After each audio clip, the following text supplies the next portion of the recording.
216 1476.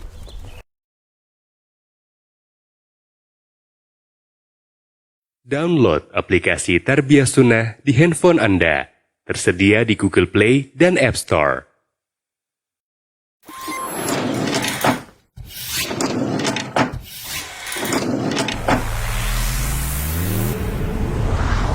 Tarbiyah Sunnah Channel. Lillah, nyunnah, merenah.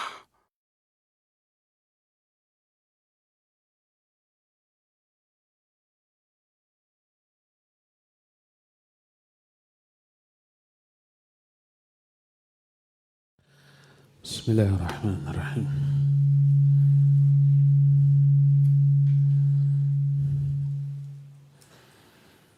Assalamualaikum warahmatullahi wabarakatuh. Alhamdulillahilladzi arsala rasulahu bil huda wa dinil haqq liyudhhirahu ala ad-dini kullih wa kafa billahi syahida wa ashhadu an la ilaha illallah wahdahu la syarika lah iqraran bihi wa tauhidan wa ashhadu anna muhammadan abduhu wa rasuluh sallallahu alaihi wa ala alihi wa ashabihi wa sallama tasliman mazida wa ba'd. Anak-anakku sekalian, para santriwan, santriwati di Pondok Pesantren Al-Islam Cileunyi, Bandung. Juga para pendengar radio Tarbiyah Sunnah Bandung, para pemirsa beberapa TV, para netizen di mana saja Anda berada. Kembali kita berjumpa. Materi terakhir adalah agar ilmu menjadi barokah. Pertama, diniatkan secara ikhlas karena Allah Azza wa Jalla, itu sudah kita terangkan. Kemudian yang kedua, meniatkan ilmu untuk menghilangkan kebodohan dari diri sendiri dan dari orang lain. Ketiga, meniatkan ilmu untuk membela syariat. Keempat, poin terakhir adalah rihabatus sadr fi masailil khilaf. Berlapang dada dalam masalah-masalah yang diikhtilafkan. Sekarang kita masuk poin kelima. Agar ilmu kita barokah adalah amalkan ilmu itu, baik dari aspek akidahnya, aspek ibadah, akhlak, adab, muamalah, ataupun yang lainnya. Karena amal itu adalah buah dari ilmu dan hasil akhir dari ilmu. Ilmu itu bukan tujuan. Ilmu sekedar wasilah. Tujuannya adalah amal. Cuma tanpa ilmu, amalnya nggak akan benar. Beramal tanpa ilmu, keliru, salah, menyimpang, sesat. Wajib berilmu dulu, lalu ilmu itu diamalkan, maka itulah ketakwaan. Ketakwaan itu adalah pengamalan dari ilmu. Imam Sufyan Ats-Tsauri rahimahullahu ta'ala menyatakan, innama yuta'allamul ilmu liyuttaqallahu bih. Ilmu hanyalah dipelajari sebagai alat untuk bertakwa kepada Allah dengan cara diamalkan. Kata Abu Darda, la takunu taqiyan hatta takuna amilan, hatta takuna aliman, wala takunu bil ilmi jamilan hatta takuna bihi amilan. Kata Abu Darda, kamu gak mungkin jadi orang bertakwa sebelum kamu berilmu. Dan dengan ilmumu, kamu tidak mungkin indah amal perbuatannya sebelum kamu mengamalkan ilmu tersebut. Jadi ilmu itu hanya wasilah, alat. Tujuannya apa? Amalan. Amalan buah dari ilmu. Amalan itu hasil dari ilmu.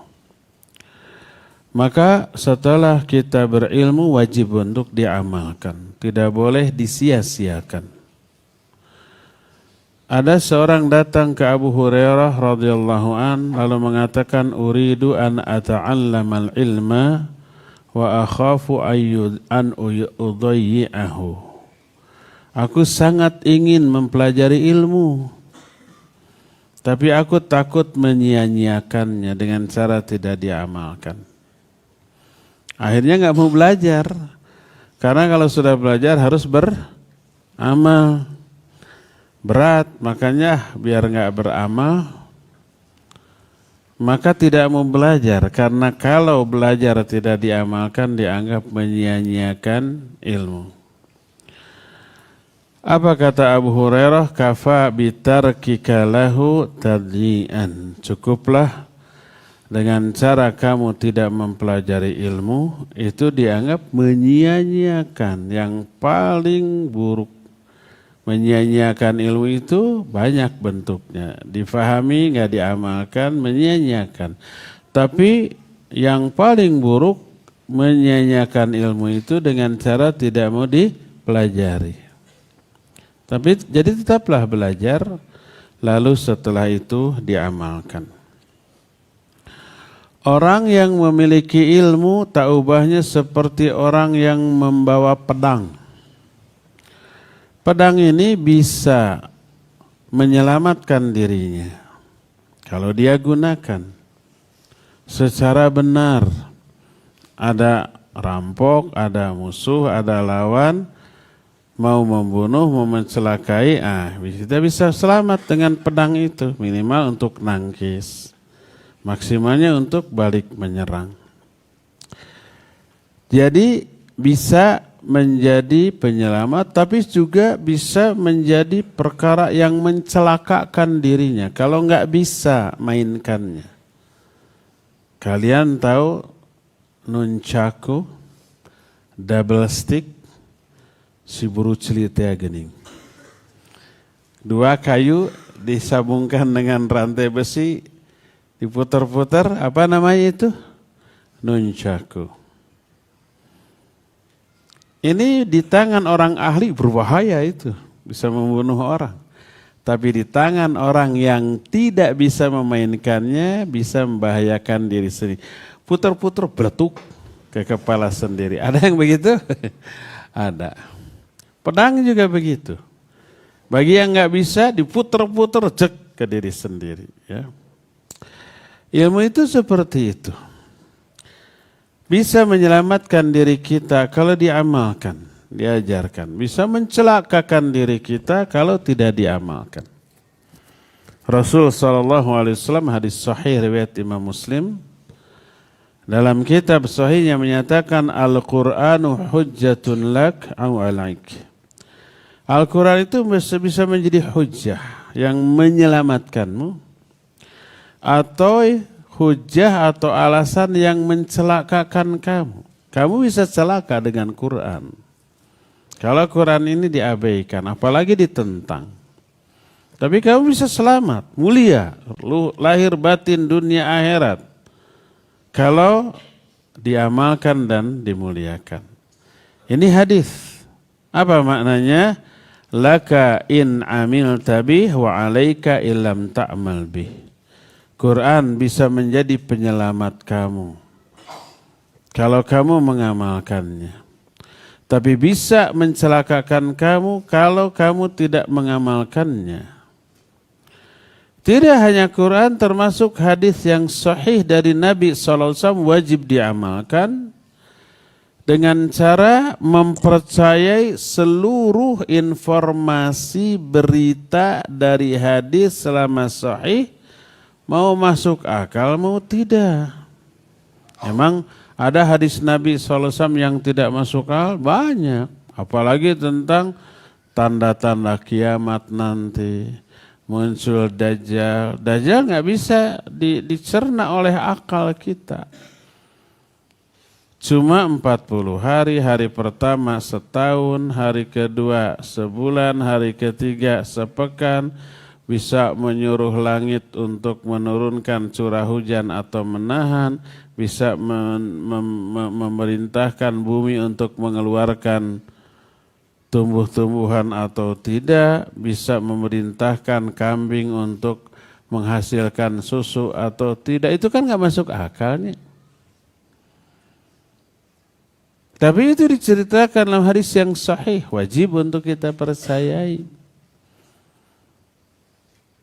Dan banyak lagi, apalagi tentang alam gaib, alam kubur, tentang kiamat, bahwa nanti kita ini dikumpulkan di padang mahsyar dalam keadaan telanjang, matahari sangat dekat, sekitar 3 mil, orang terendam dengan keringatnya sendiri, nggak masuk akal.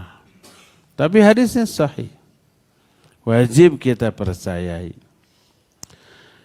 Dan selain percaya kepada semua berita dari hadis, walau nggak masuk akal, juga wajib melaksanakan hukum-hukumnya. Jadi bila ada nas Quran Sunnah baik berupa berita atau ketetapan dari Allah dan Rasulnya, seorang mukmin wajib menerima taslim. Tidak boleh mempertanyakan kenapa begitu, bagaimana, dan seterusnya. Karena itu bukan sikap seorang mukmin.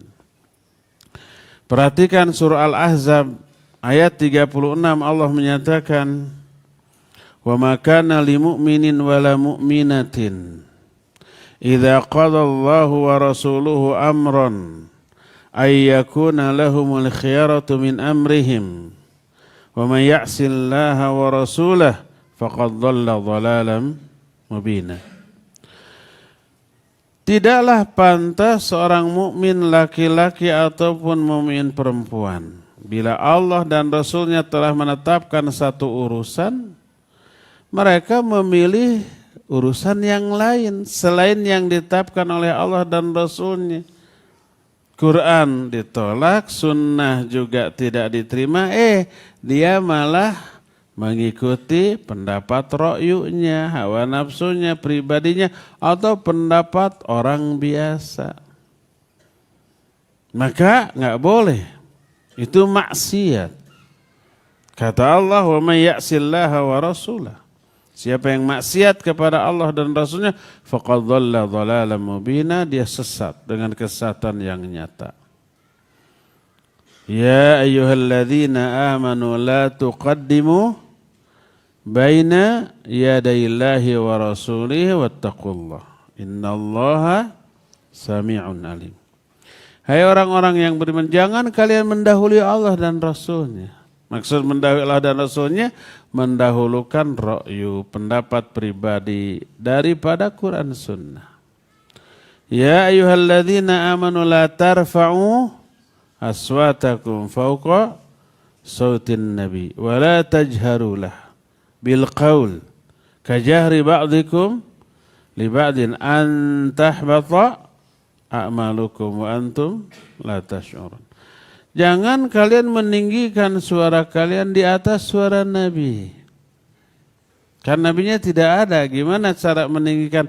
Sekarang pun bisa. Kalau Nabi, walaupun Nabi sudah tidak ada, kita lebih menomorsatukan pendapat kita daripada ajaran Nabi. Itu sama dengan meninggikan suara di atas suara Nabi.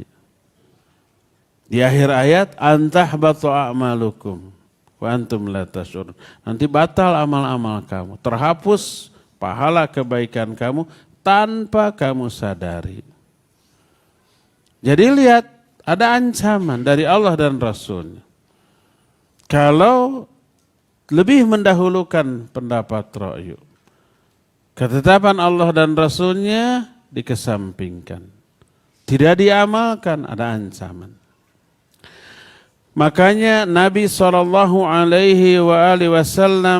zaman baheula seringkali berbicara di hadapan para sahabat dengan isi pembicaraan yang aneh, jauh dari akal pemikiran para sahabat.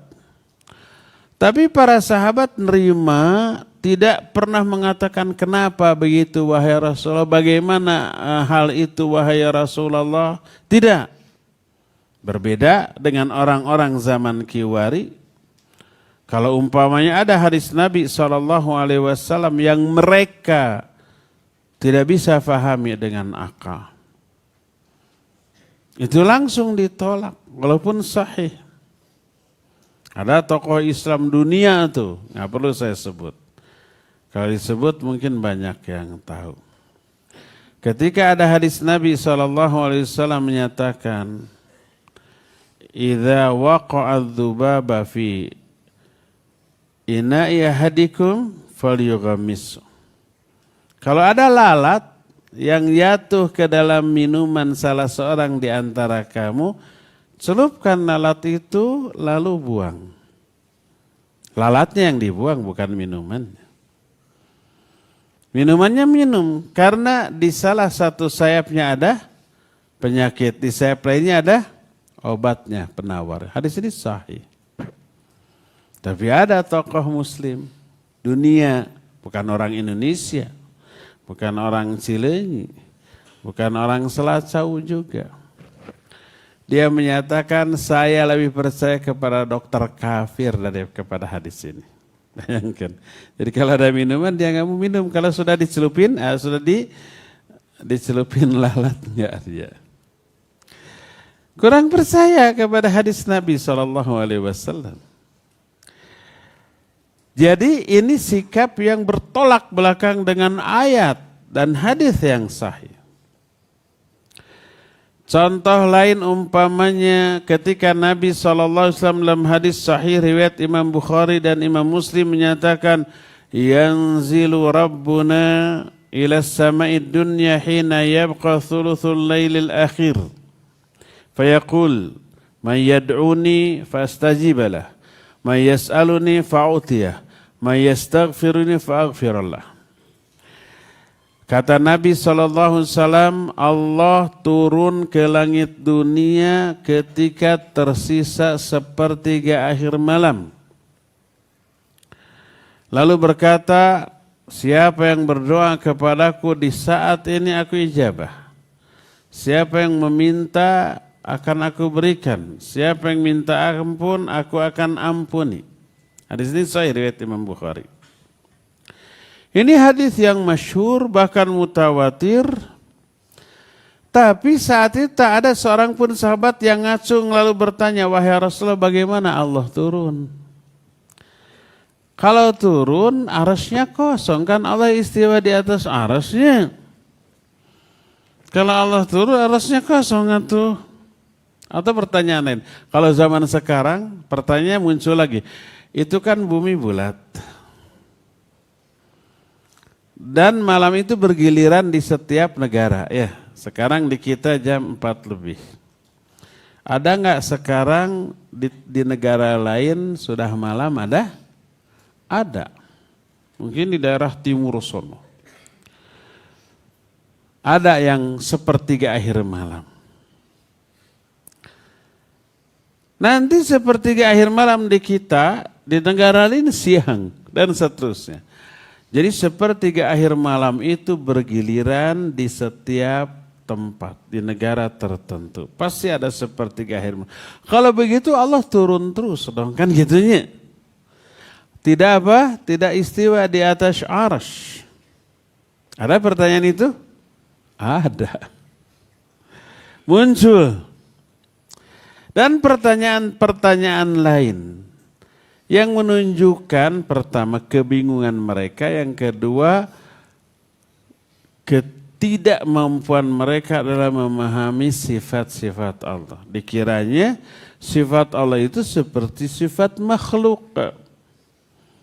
Kalau Allah turun dari aras ke langit dunia, arasnya kosong, itu kan kayak makhluk ya. Kalau Allah istiwa di atas aras, butuh aras berarti itu kayak makhluk, berarti salah, bukan begitu pemahamannya.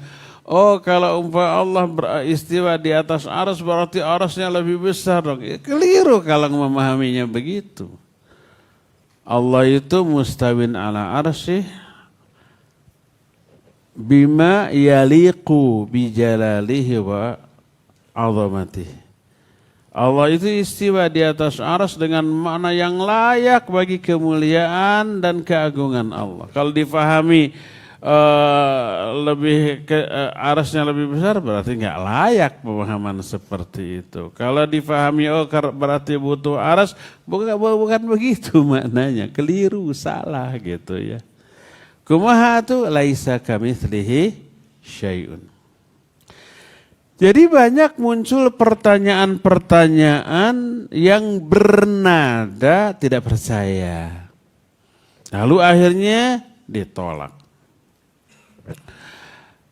Karena itulah maka wajib bagi kita untuk menerima semua informasi dari Allah dan Rasulnya tentang perkara-perkara yang gaib dengan penerimaan yang penuh. Nggak boleh ditentang. Nggak boleh diprotes, apalagi diragukan, apalagi disamakan sifat Allah dengan sifat makhluk atau mengukur alam gaib dibandingkan dengan alam nyata. Seperti nanti di alam kubur itu ada satu himpitan. Nggak ada yang selamat sesoleh apapun walaupun baik dihimpit sampai remuk. Lalu setelah itu utuh lagi seperti semula. Itu kan gak masuk akal. Kayak Tom and Jerry kalau sudah kegilis setum, pejet, bisa hidup lagi? Bisa dipompa, berhidup lagi. Gak masuk akal. Tapi itu diterangkan dalam hadis sahih. Bukan Tom and Jerry. Yang di alam kubur tadi.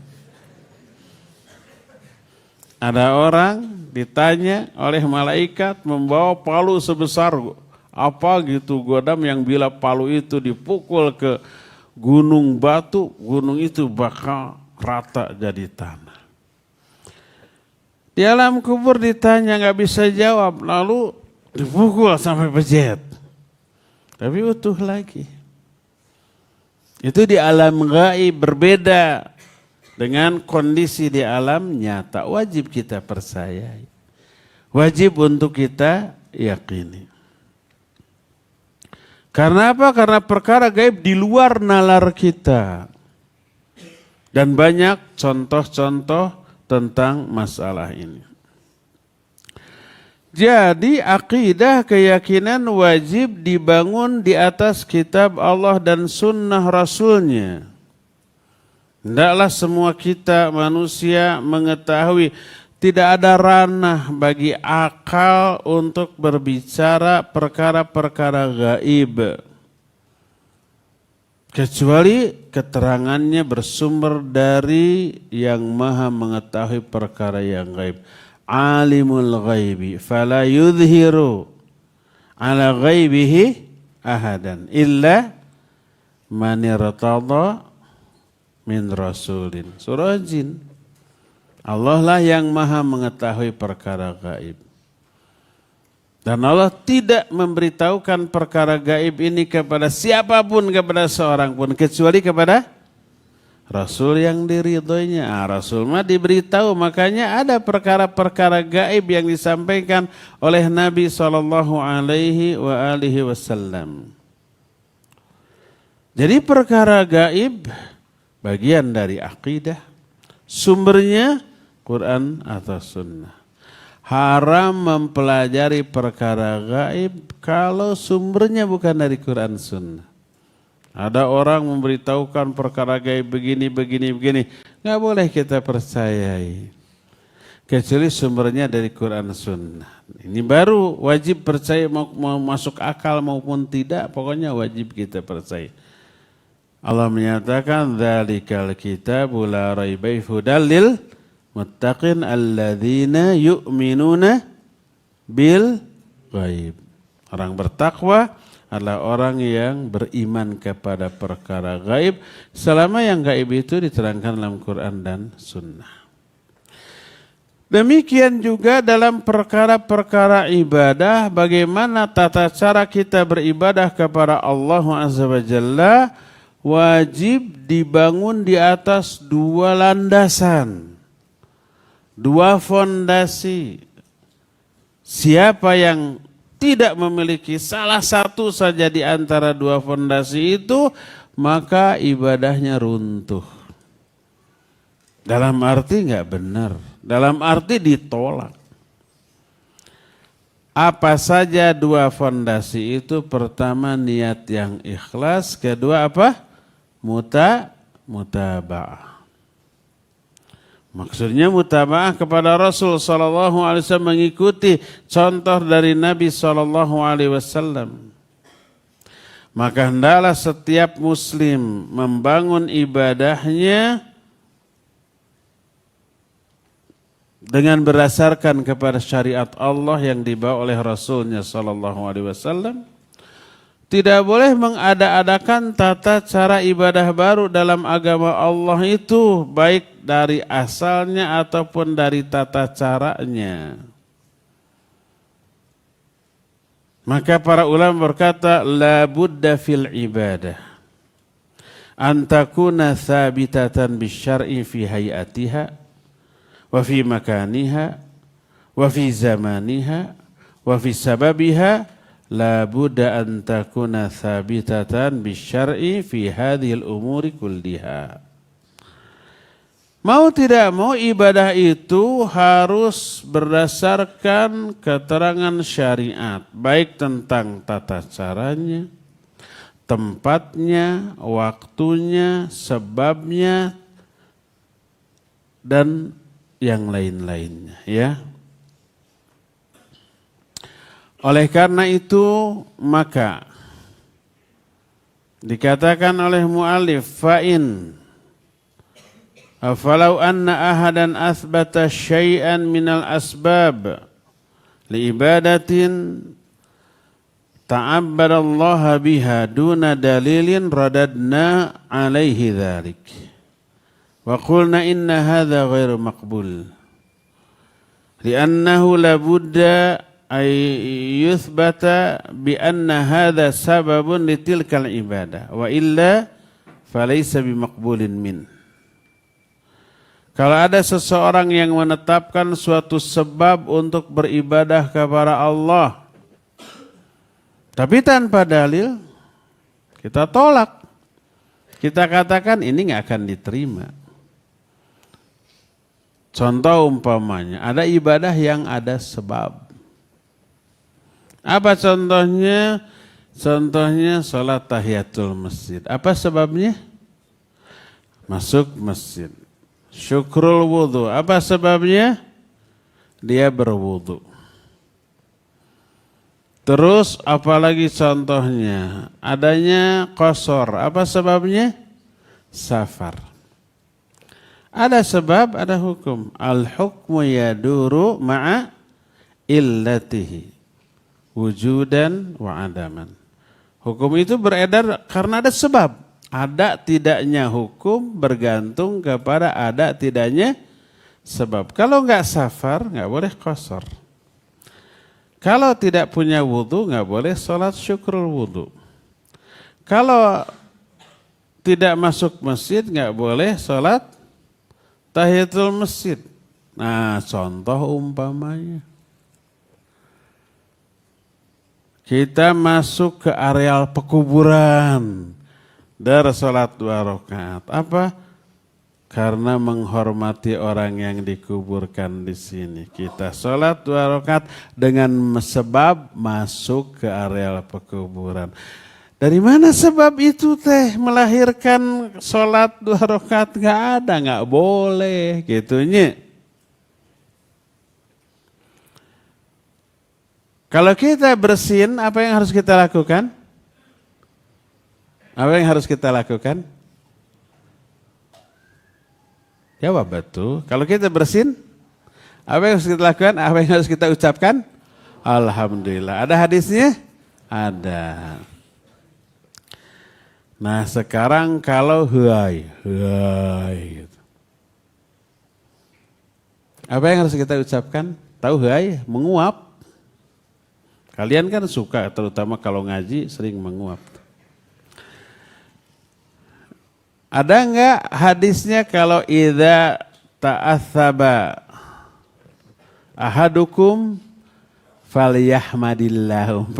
Apabila salah seorang di antara kalian hai, hendaklah memuji Allah. Ada? Tak ada. Terus apa yang harus kita katakan ketika hai? Gak ada. Maka itulah sunnah Nabi SAW. Gak ada zikir atau doa khusus. Ada orang ijtihad. Kalau hai ta'awudz. Kenapa? Karena at-tatha'ub minasyaiton. Fa'idha tatha'aba ahadukum falyaqdim mastata'. Hai itu dari setan. Apabila salah seorang di antara kalian hai, tahan semampu mungkin tak etata. Ada sunnahnya, tahan tipe perakat tipe beragik. Atau tutup mulut. Nahan. Tapi Nabi SAW tidak memerintahkan hamdalah atau ta'awud. Lalu ada orang ta'awud, kenapa? Karena tadi tatha'ub itu dari setan. Lalu Allah menyatakan, fa imma yanzaghannaka minasyaitoni nazgun fasta'id billah. Kalau kamu dikenai oleh salah satu godaan setan, maka berlindunglah kamu kepada Allah. Nah, hai dari setan jadi ta'awud. Itu cocok logi namanya, dicocok-cocokkan. Kalau betul ada sunnahnya ta'awud ketika hai, pasti ada hadisnya Nabi mengucapkan atau memerintahkan seperti bersin. Oleh karena itu menetapkan sunnah ta'awud ketika hai tidak ada sebab, tidak ada dalil. Kalau menyunahkan ta'awud sunnah, apa alasannya? Itu karena dari setan. Maka itu cocok logi tadi ya. Lihat pengamalan Nabi SAW, maka tidak ada.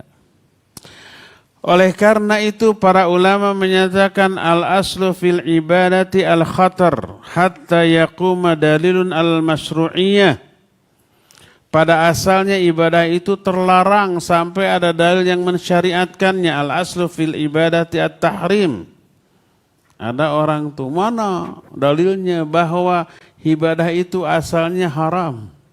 Itu orang nggak pernah belajar usul fiqih itu. Apalagi ada orang mengatakan pada asalnya ibadah itu wajib karena Allah menyatakan wa ma khalaqtul jinna wal insa illa liya'budun, wajib. Dia nggak paham yang dimaksud ibadah di sini. Maksudnya pelaksanaan melakukan ibadah ritual mahdhah tertentu haram kecuali ada dalil. Apa dalilnya? Salah satunya Al-Quran surah Asy-Syura 21 menyatakan amlahum syuraka'u syara'u lahum minad din ma lam ya'dzam bihillah.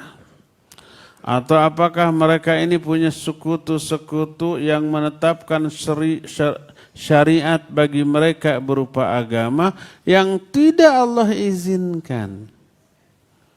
Tidak Allah izinkan maknanya tidak Allah perintahkan, enggak ada ayat, enggak ada hadis yang merintahkan.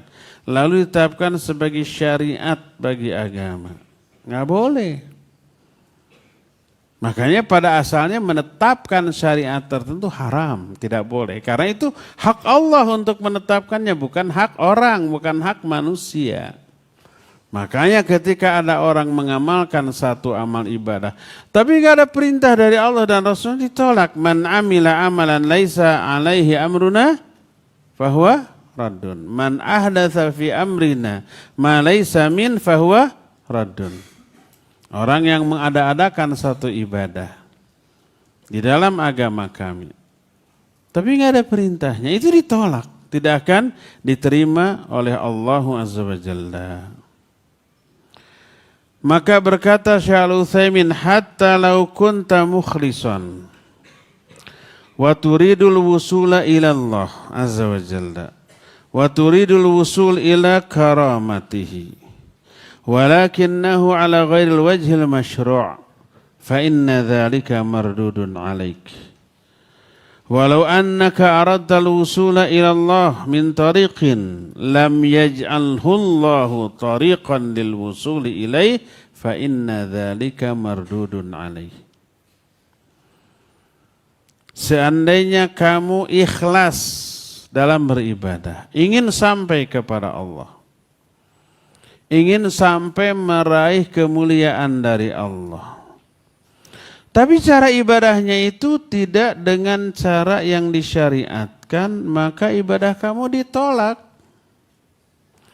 Kalau kamu ingin sampai kepada Allah, tapi dengan cara yang tidak ditetapkan oleh Allah sebagai cara untuk sampai kepada Allah, nggak akan bisa sampai, ditolak. Atau jangankan Allah, manusia aja begitu. Umpamanya nih,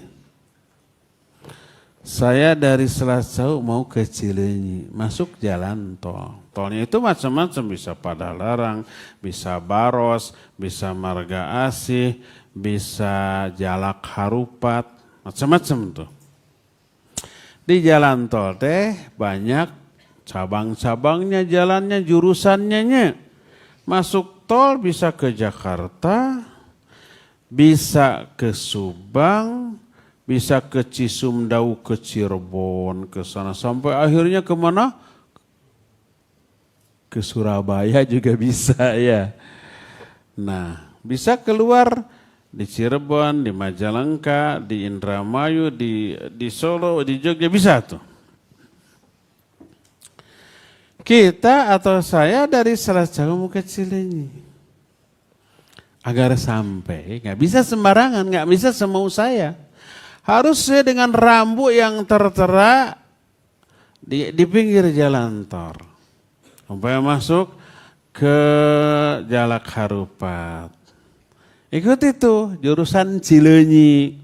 Jangan keluar di Marga Asih, jangan ke Soreang, jangan ke Pasteur, karena ke Jakarta ke Pasteur mahnya. Atau jangan engkete keluar di Muhammad Toha, di Buah Batu, nanti nggak akan bisa sampai. Kalau mau sampai, keluarlah di gerbang tol Cileunyi. Nanti Cileunyi ge teh aya jurusanana, aya anu ka Jatinangor, aya anu ka Garut, aya anu muter deui ka Cibiru terus ka dieu nya. Itu kan jelas gamblang rambu-rambunya ya, petunjuknya. Kalau mau sampai ke sini, ke Pondok Pesantren Al-Islam Cileunyi, ikuti itu baru bisa sampai itu. Kalau enggak, kadinya mah sumpek atau sempit, kaditu tuh anu kosong, biur teh ka Padalarang, terus ke Jakarta, nyawe nyemprungnya, belas teh ka Bogor, belas teh ka Jakarta, atau tambah jauh. Itu baru di dunia, bikinan orang. Apalagi syariat, mau sampai kepada Allah, harus melalui jalan yang Allah tetapkan. Nggak bisa ngarang-ngarang sendiri semau kita. Kasih ini masuk macet, jalannya mending ke Pasteur. Oh, itu nggak akan sampainya. Wayahna walaupun sempit, walaupun macet, memang ke sana jalannya. Nikre tur ngereye. Slow but sure.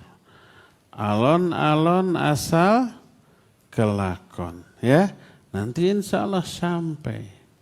Kalau jalannya benar. Berdasarkan hal itulah maka wajib bagi setiap penuntut ilmu untuk melakukan ibadah kepada Allah sesuai dengan ilmu syar'i yang sampai kepadanya, keterangan dari syariat yang sampai kepada dari Quran Sunnah, tidak menambah, mengurangi, apalagi merubah. Lalu berkata, inilah perintah yang Allah tetapkan kepada saya untuk beribadah kepada Allah Azza wa Jalla.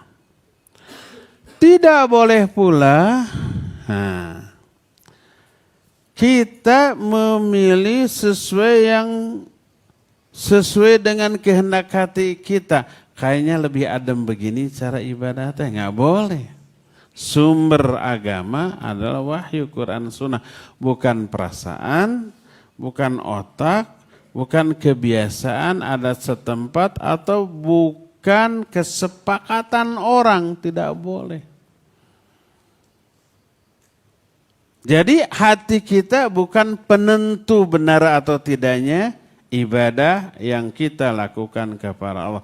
Seringkali orang melakukan ibadah semaunya, hatinya tenang, lalu menganggap itu bagus dan benar, padahal keliru. Karena apa? Oleh syaitan dihiasi. Seluruh perbuatan buruk yang menyimpang dari agama ini oleh syaitan dihiasi sehingga nampak seolah-olah menjadi bagus. Lalu terus dipertahankan, diamalkan sampai mati. Ketika dikoreksi, marah dia.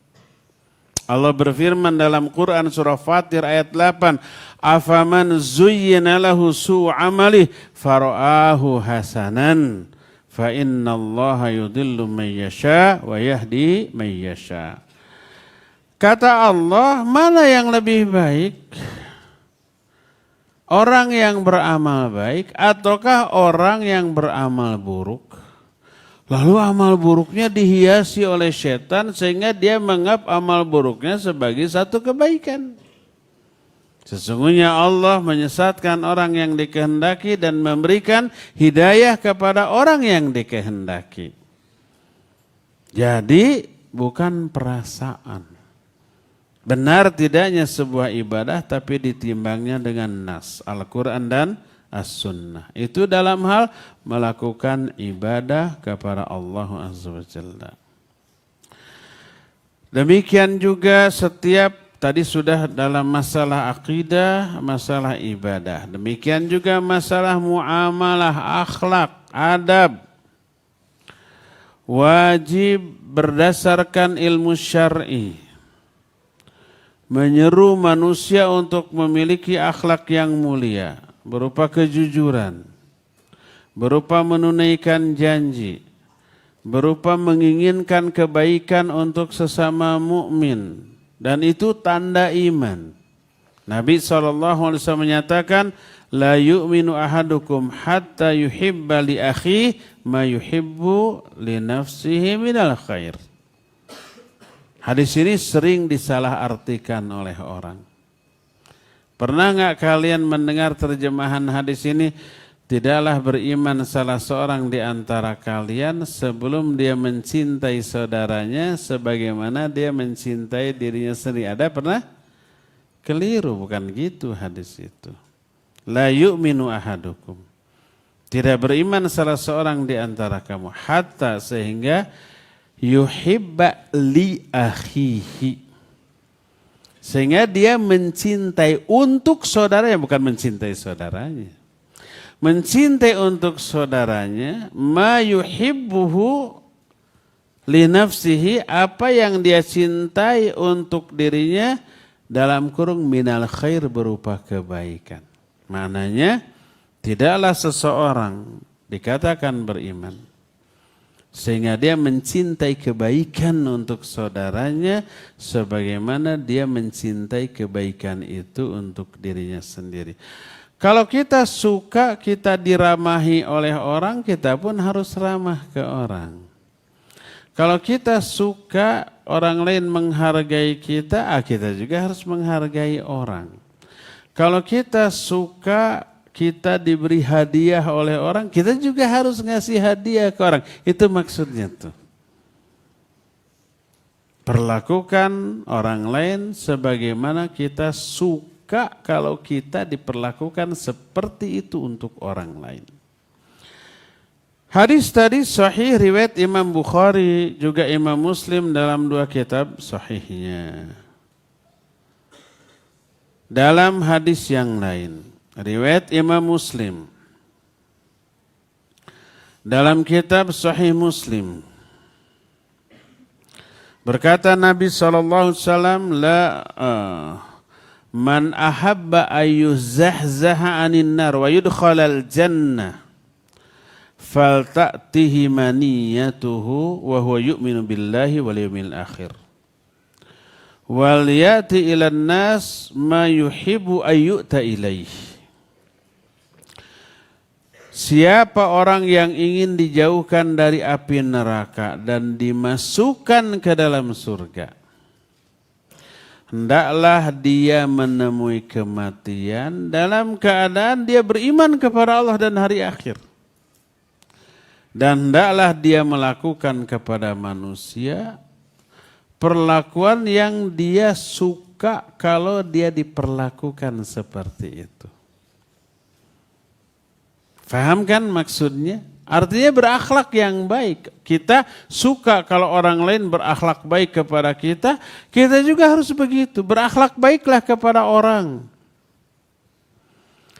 Berdasarkan hal itu, kata Syekh Al-Utsaimin rahimahullahu ta'ala, wa katsirun minan nas indahum ghirah wa hubbun lil khair walakin la yas'auna an-nas bi akhlaqihim najiduhu indahu syiddah wa unuf hatta fi maqami da'wati ila Allah azza wa jalla najiduhu yasta'milu al-unuf wa syiddah wa hadha khilaful akhlaq allati amara biha Allah azza wa jalla.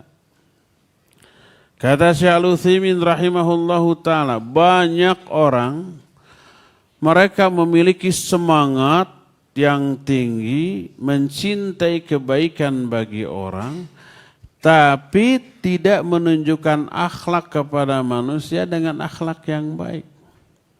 Kita lihat mereka itu kasar keras sampai ketika dakwah mengajak manusia kepada Allah juga memakai metodologi yang kasar dan keras. Bahasa itu bahasa-bahasa yang dengernya aja nggak srek gitu dipakai dalam hal dakwah. Ini menyimpang dari akhlak yang diperintahkan oleh Rasul sallallahu alaihi wasallam. Ada banyak sekali keutamaan akhlak yang diterangkan oleh Al-Quran dan Sunnah. Di antaranya, akhlak itu menyebabkan orangnya menjadi paling dicintai oleh Rasul sallallahu alaihi wasallam. Dan kelak di akhirat, kedudukannya sangat dekat dengan Rasul sallallahu alaihi wasallam. Pada hari kiamat.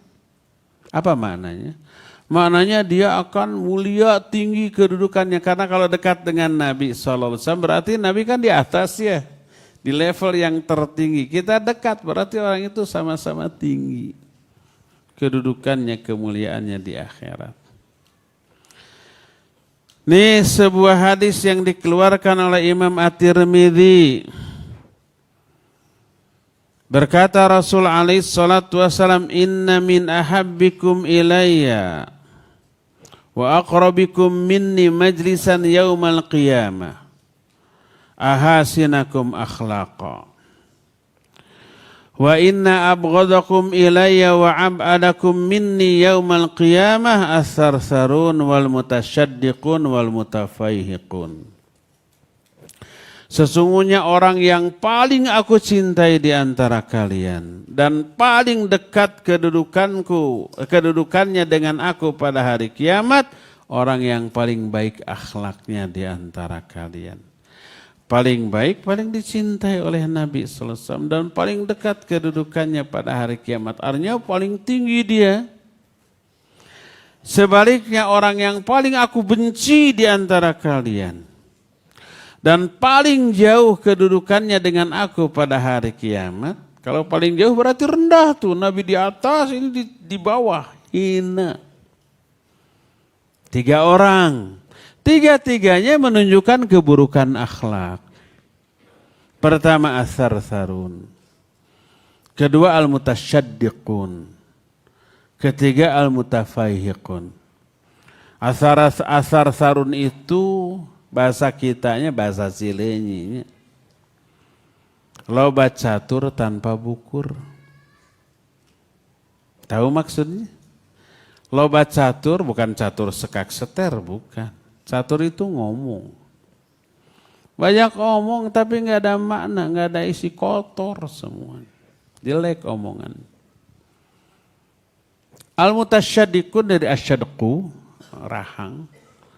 Orang yang kalau ngomong itu suka lebay, dihiasi, dibagus-baguskan untuk menarik perhatian. Dua-duanya cara berbicara yang dibenci oleh Rasul sallallahu alaihi wasallam. Keburukan akhlak. Orang yang paling aku benci di antara kalian adalah, dan yang paling jauh kedudukannya, as-sarsarun, al-mutasyaddiqun dan al-mutafaihiqun. Qalu, para sahabat bertanya, ya Rasulullah, qad alimna as-sarsarun wal mutasyaddiqun famal mutafaihiqun. Wahai Rasulullah, kami sudah tahu makna as-sarsarun dan al-mutasyaddiqun. Afa al-mutafaihiqun? Al-mutafaihiqun bahasa Arab. Para sahabat orang Arab, tapi nggak tahu apa maknanya. Lalu dijawab al-mutakabbirun, orang-orang yang takabur, yang sombong. Jadi hadis tadi menjelaskan tentang akhlak. Akhlak yang baik menyebabkan orang itu dicintai oleh Nabi SAW, otomatis pasti dicintai oleh Allah. Akhlak buruk dibenci, otomatis dibenci juga oleh Allah. Akhlak yang baik menyebabkan orang itu dekat kedudukannya dengan Nabi pada hari kiamat alias mulia. Akhlak yang buruk jauh alias hina pada hari kiamat. Itu kedua. Ketiga, akhlak yang baik penyebab terbanyak manusia masuk ke dalam surga. Dan akhlak yang buruk penyebab terbanyak masuknya orang ke dalam neraka. Kan orang masuk surga penyebabnya banyak tuh. Tapi penyebab terbanyak akhlak yang baik. Orang ke neraka penyebabnya banyak, tapi penyebab terbanyak adalah akhlaknya buruk. Kata Abu Hurairah radhiyallahu an, su'ila li Rasulillah sallallahu alaihi wasallam an aktsari ma yudkhilun nasal jannah. Nabi SAW ditanya, apa penyebab terbanyak masuknya orang ke dalam surga? Dijawab, taqwallah wa husnul khuluq. Takwa kepada Allah dan akhlak yang baik. Wa su'ila Rasul SAW an aktsari ma yudkhilun nasan nara. Lalu Nabi pun ditanya, apa penyebab terbanyak orang masuk neraka? Juga akhlak. Pertama al-fam, yang kedua al-faraj. Mulut dan faraj. Mulut ini akhlak loh. Mulutnya umpuk kotor, bukan tara gosok gigi. Tapi maksudnya kalau bicara buruk, nyelekit, menghina, membuli, memfitnah, menjelek-jelekan, membuat orang sakit hati. Nah itu tuh penyebab terbanyak orang masuk ke dalam neraka. Itu kemuliaan akhlak yang ketiga. Keempat, akhlak itu, akhlak yang baik maksudnya, menyebabkan timbangan amal baik kita itu super berat. Kan nanti kita ditimbangnya. Amal baik ada, amal buruk ada. Karena kita dua-duanya suka kita lakukan. Kita suka sholat, baca Quran, saum, ngaji, infak, sedekah.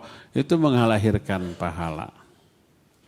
Tapi kita juga suka dosa. Suka ghibah, suka bohong, suka menghina, mencela, menyakiti orang. Suka banyak. Ini melahirkan dosa. Pahala dosa, pahala banyak, dosa juga ada. Pahala penyebab ke surga, dosa penyebab ke neraka. Jadi kita teh ke surga atau ke neraka ditimbang. Fa amma man thaqulat mawazinu fahuwa fi 'ishatir radiyah. Wa amma man khaffat mawazinu fa ummuhu hawiyah. Jadi kalau lebih berat ke pahala, selamat dia. Dia berada dalam kehidupan yang bahagia. Kalau lebih berat ke dosa, celaka dia. Fa ummuhu hawiyah. Walaupun pahalanya ada, tapi kalah oleh dosanya. Maka bikin pahala lebih berat daripada dosa. Bagaimana caranya? Perbanyak amal ibadah, terutama amalan yang menyebabkan timbangannya lebih berat. Salah satunya akhlak yang mulia. Berkata Rasul sallallahu alaihi wasallam, "Laisa syai'un athqala fil mizani indallahi yaumal qiyamah min husnil khuluq." Atau kama qala sallallahu alaihi wasallam. Tidak ada sesuatu pun yang lebih berat di sisi Allah, dalam timbangan di sisi Allah pada hari kiamat dibanding akhlak yang mulia. Akhlak mulia itu menyebabkan pahalanya sangat besar, berat, dan menyebabkan timbangan amal kebaikannya lebih berat. Maka jangan dianggap remeh kemuliaan akhlak, walaupun ibadahnya mungkin tidak begitu hebat. Selain itu, kemuliaan akhlak itu bisa melahirkan pahala yang banyak sebanding dengan ahli tahajud dan ahli saum. Bayangkan kalau seorang malamnya tahajud semalaman, siangnya saum sesiangan, sepanjang siang. Malam ibadah, siang ibadah. Kebayang enggak banyaknya pahala? Kebayang. Ternyata akhlak yang mulia melahirkan pahala segede itu. Nabi SAW menyatakan, innal muslimal musaddad. Ini dalam satu lafaz. Sesungguhnya seorang muslim yang musaddad. Musaddad itu yang simple.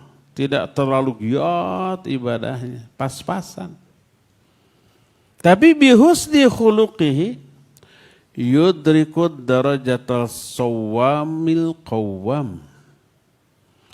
Tapi muslim yang musaddad, muslim yang ibadahnya biasa-biasa aja, dengan kemuliaan akhlaknya dia bisa meraih pahala ahli tahajud, ahli saum. Disebut darajatas sawamil qawwam. Sawam qawwam, bukan soim qaim, tapi pakai sigat mubalaghah. Sawam itu ahli saum, qawwam itu ahli tahajud. Malamnya tahajud, siangnya saum, ini sawam dan qawwam. Seorang muslim musaddad, tara tahajud, tara saum sunnah, akhlaknya mulia, itu mencapai derajat. Makna derajat, pahala. Imam Ibnu Hajar menyatakan raf'atud darajat likathrati thawab. Ketinggian derajat di surga itu karena banyaknya pahala. Ini ketika menjelaskan ayat yarfa'illahu alladhina amanu minkum walladhina utul ilma darajat. Darajat di sana pahala. Jadi walaupun tara tahajud, tara saum sunat, akhlaknya mulia, itu pahalanya sama dengan ahli tahajud dan ahli saum. Pernah mendengar riwayat Amr bin As radhiyallahu anhu? Ketika lagi ngumpul dengan Nabi SAW, beliau berkata, sebentar lagi akan datang kepada kita seorang calon ahli surga. Ternyata ada orang sambil menenteng dua sendalnya, kislik datang. Oh, ini ahli surga. Besoknya lagi ngariung lagi, sebentar lagi akan datang seorang ahli surga. Kislik. Datang dia lagi sampai 3 kali, ini ahli surga. Dan Nabi SAW berbicara begitu berdasarkan wahyu dari Allah. Sampai Amr bin As penasaran, ini pasti orang ahli ibadah hebat nih. Sampai disapa ahli surga, saya mau mau siki lidi lah pokoknya. Mau apa? Disiki lidi. Di siki lidi. Di apa? Dipantau. Masa nggak tahu siki lidi? Dipantau. Ingin diketahui. Akhirnya dia datang minta izin nginep 3 hari. Ingin tahu apa yang dilakukan malam hari. Disangka tahajud semalaman itu, ibadah semalaman. Dia lihat kereknya grek sampai subuh. Nggak bangun walaupun untuk salat sarokat atau untuk membaca walaupun seayat tidak. Hanya kalau bangun dia terdengar berzikir, tapi terus tidur lagi sampai subuh bablas. Subuh maka masjid. Siangnya dilihat amalannya apa, saum, apa baca Quran, zikir, doa, atau apa. Biasa. 3 hari 3 malam begitu hampir-hampir aku menganggap rendah dia karena ibadahnya nggak ada yang istimewa. Setelah 3 hari 3 malam aku baru buka rahasia. Penyebab aku nginep di rumahmu itu karena aku mendengar Nabi SAW menyatakan akan datang ahli surga. Ternyata 3 kali kamu yang datang. Apa sih yang kamu amalkan?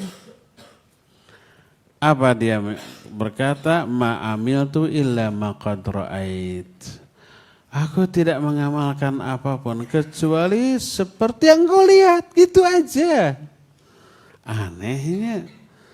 Bukan ahli ibadah siang atau malam, tapi ahli surga gitu. Dir. Falamma walla da'ahu. Ketika dia itu sudah izin pulang, sudah OTW, dipanggil lagi. Sini. Lalu dia menyatakan, fa wallahi ma'alimtu illa ma qad ra'ait. Demi Allah. Saya tidak mengamalkan apapun kecuali sebatas yang kamu lihat, kecuali sesungguhnya aku dalam hatiku tidak memiliki keburukan kepada sesama muslim. Nggak ada benci, nggak ada dengki, nggak ada iri, nggak ada hasad, nggak ada yang seperti itu, nggak ada bablas. Dan itu kemuliaan akhlak, kebersihan hati. Pantas satu. Kalau nggak ada dengki, nggak ada benci, akhlaknya mulia. Selalu kepada sesama. Walaupun tidak tahajud, tidak saum sunnah, tidak ibadah, kemuliaan akhlaknya itu melahirkan pahala yang sebanding dengan ahli tahajud dan ahli saum. Lihat, hebat kan? Akhlak itu luar biasa. Dan akhlak lahir dari ilmu. Ilmu yang diamalkan itu berupa kemuliaan akhlak. Tadi Abu Darda menyatakan la takunu taqiyan hatta takuna aliman wa la takunu bil ilmi jamilan hatta takuna bihi amilan. Kamu enggak bisa bertakwa sebelum kamu berilmu. Tapi dengan ilmumu kamu tidak dikatakan jamil, jamil teh kasep. Sebelum kamu beramal. Ada namanya Jamil di sini? Tinggal lihat kadi itu mana Jamil cung? Oh, ya benar kasep.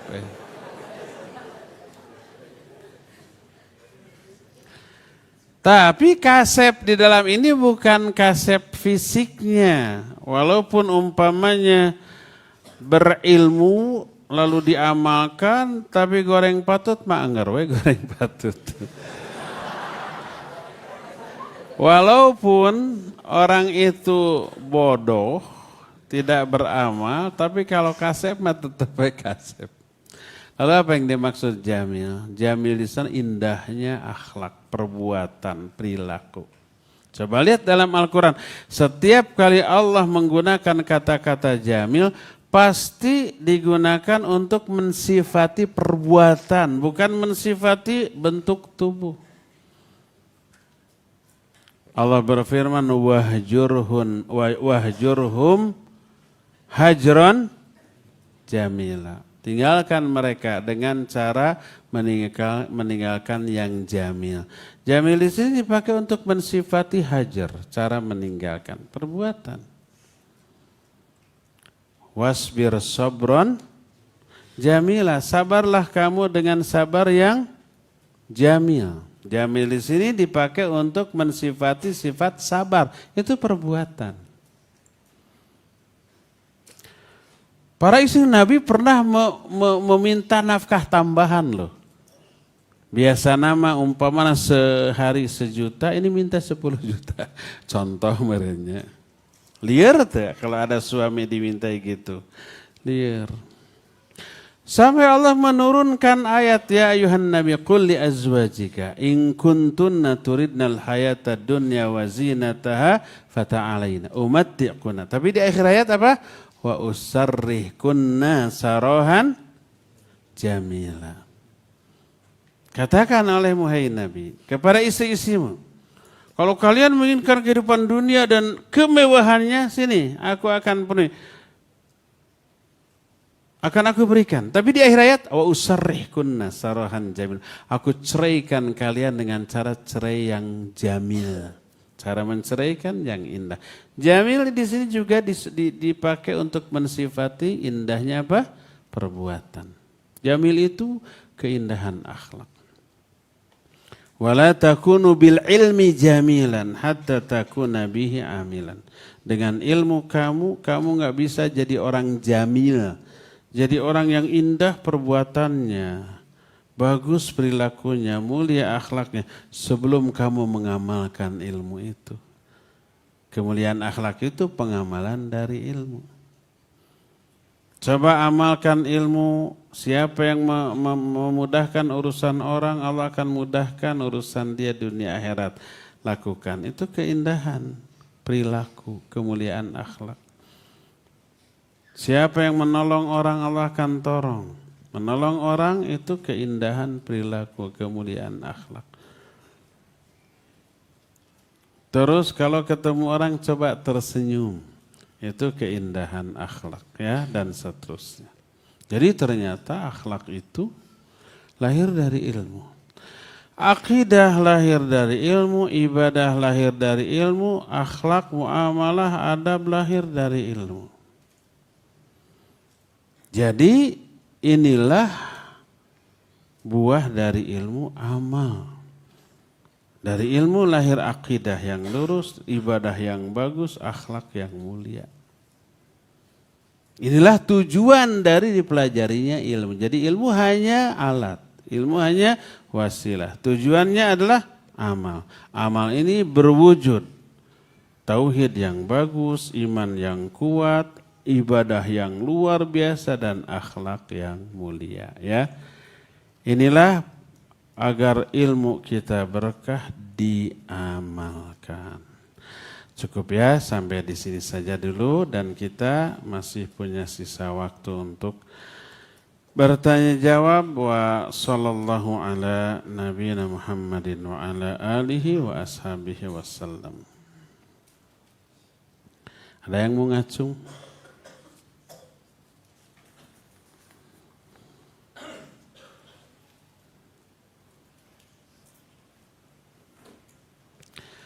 Mau minta wejangan. Bagaimana cara mengembalikan semangat dalam menuntut ilmu yang menjadi muncul rasa futur, dan minta doanya agar kami dipermudah dalam ujian semester akhir. Emang ada santri di sini yang malas terus futur gitu, ada? Ada di sini? Di mana-mana ada. Tidak hanya di sini. Apa hanya sekarang? Enggak, zaman saya muda, masih muda sekarang. Tapi maksudnya semudah kalian, masih anak-anak. Ada rasa malas, ada futur, ada. Wajar, semuanya. Karena manusiawi itu, ya, banyak faktor lah. Situasi, kondisi, masalah, pikiran, kantong, macam-macam tuh, ya. Apa yang harus kita lakukan ketika kita futur? Berkata Imam Syafi'i rahimahullah, ya akhi lan tanalal ilma illa bisittah. Sa'unabbi'uha bitafsil. Wahai saudaraku, kamu tidak akan bisa meraih ilmu kecuali dengan 6. Aku akan terangkan ke 6-6 ini dengan rinci. Pertama, zakah, kecerdasan. Wahirsun, dan semangat. Jangan memble. Wajtihadun, dengan sungguh-sungguh. Jangan ala kadarnya. Para ulama menyatakan atil ilma kullaka yu'tika ba'dhah wa atil ilma ba'dhaka wa lam yu'tika syai'a. Ilmu itu pelit loh. Berikan seluruh potensimu untuk ilmu. Ilmu akan memberikan sebagian dari dirinya kepadamu.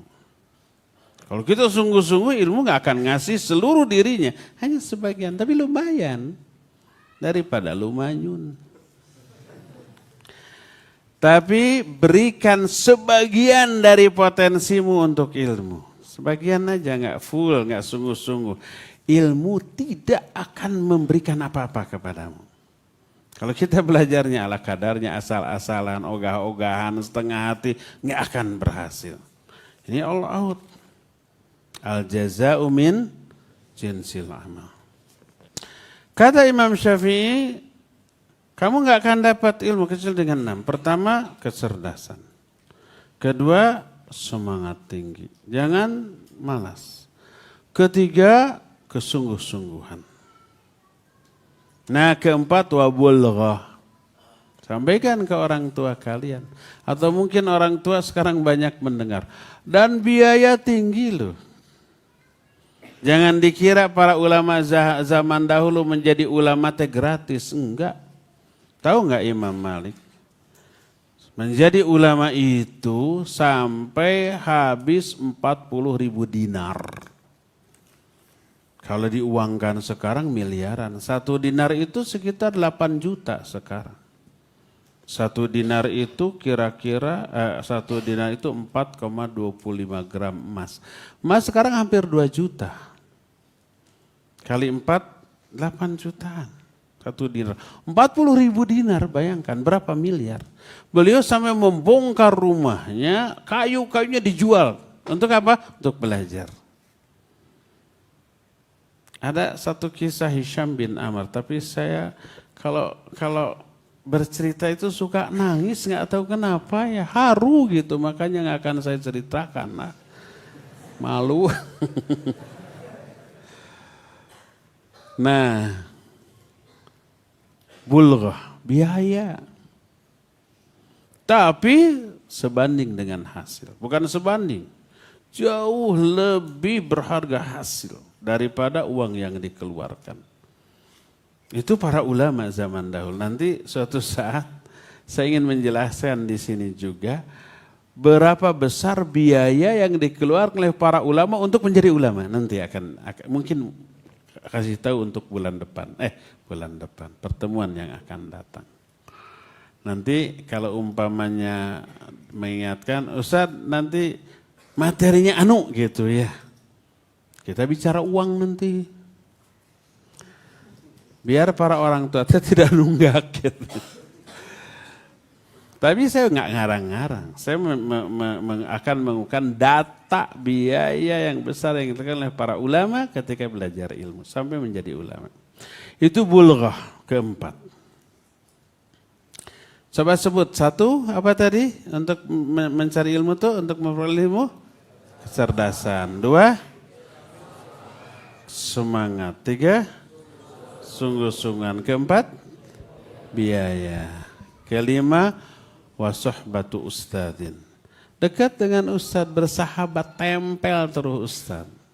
Ilmu semua tuh. Dan yang 6, ini yang harus kalian sabar, watulu zamanin. Itu waktunya panjang. Belajar ilmu sampai faham itu tidak seperti bikin bala-bala. Saat itu di adonan, saat itu digoreng, beberapa menit mateng, langsung dimakan, sore juga keluar lagi. Itu mah bikin bala-bala, bukan belajar. Belajar mah tahunan. Hanya orang-orang yang memberikan seluruh potensinya untuk ilmu yang akan berhasil. Dia harus merasakan dulu derayan air mata, cucuran keringat, keroncongannya perut, hitamnya kulit terbakar sinar matahari, menggigilnya badan karena kedinginan, kadang sakit, kadang begini dan begitu. Harus merasakan dulu itu. Baru nanti hasilnya itu akan terasa.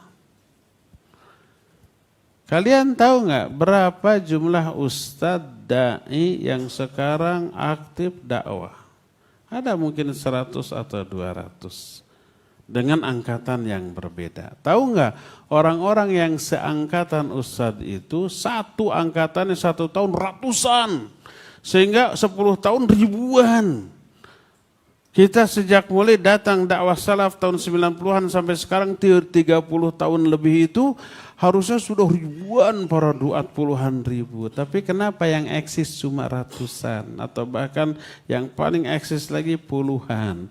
Seleksi alam. Nah, semua orang yang belajar berhasil. Karena itulah maka dibutuhkan apa? Kesabaran. Ya, semoga kalian semua yang ada di sini oleh Allah diberikan semangat yang tinggi, kesungguh-sungguhan, kecerdasan, kemudahan. Dari pondok ini kelak lahir para ulama, para hufadz yang akan menyinari dunia dengan cahaya dakwah sunnah. Amin. Ya.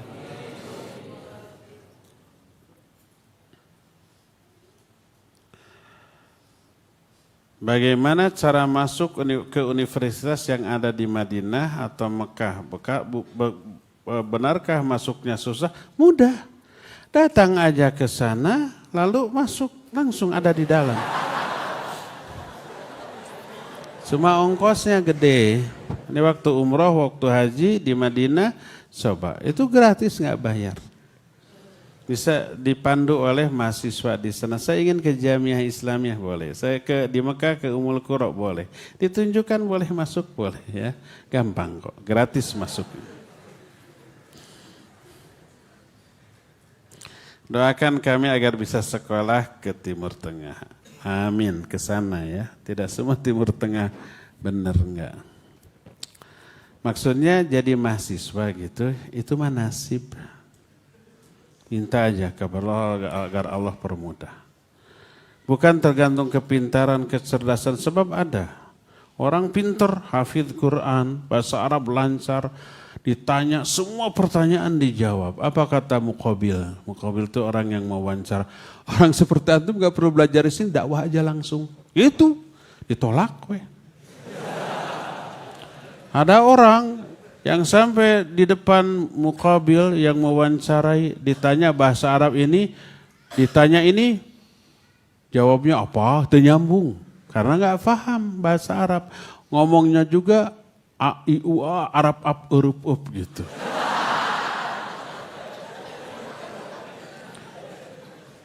Apa yang terjadi? Dia yang diterima. Dia yang diterima. Jadi bukan karena prestasi kepintaran ya, bukan karena koneksi juga, itu nasib gitu, minta aja kepada Allah. Dulu setiap tahun selalu ada muqabalah, termasuk ke Bandung iya. Dulu pernah kita menjadi fasilitator muqabalah. Ada syekhnya dari Madinah datang beberapa hari di Bandung, saya mendampingi.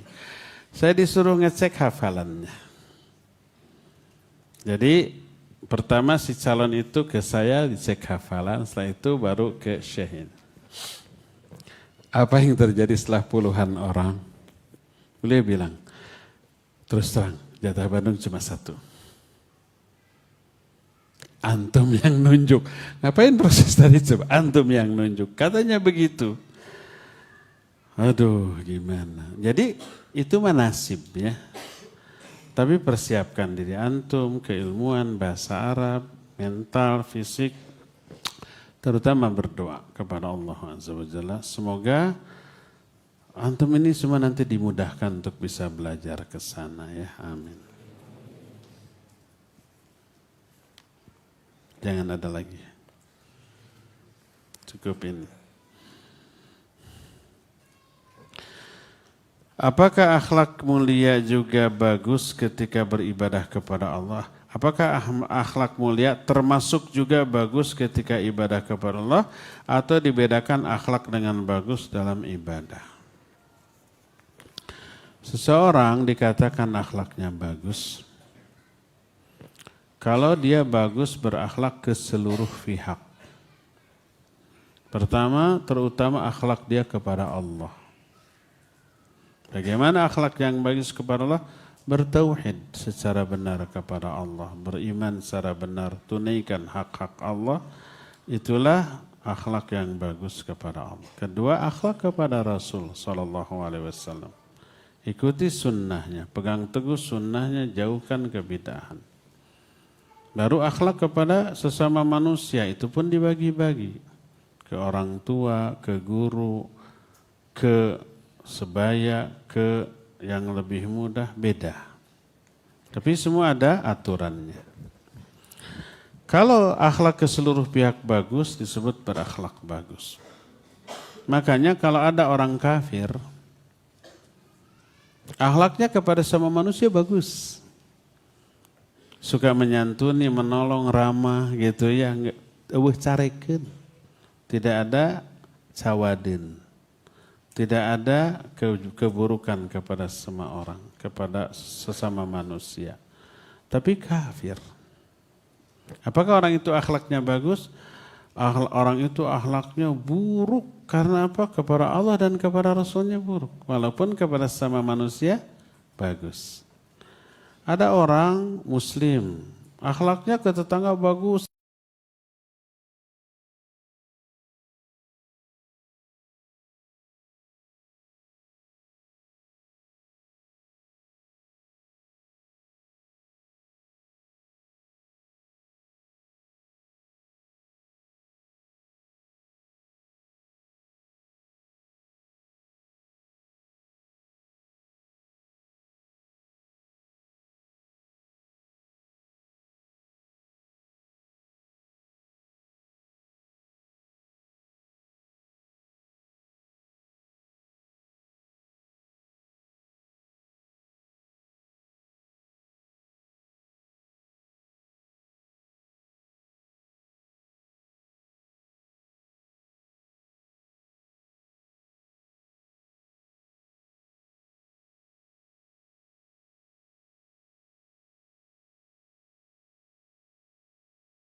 jiwa ini.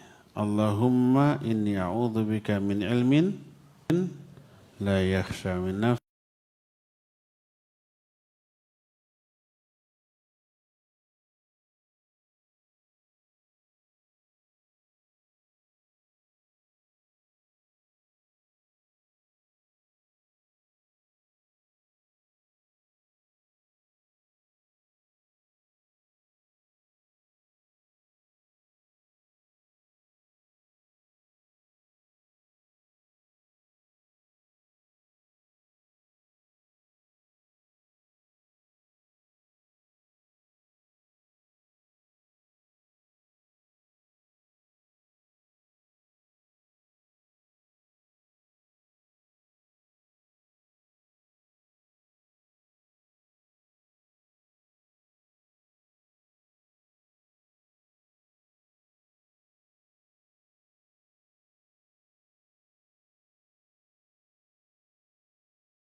Akhlak Allahu la yakhsha min nafs. Akhlak Allahu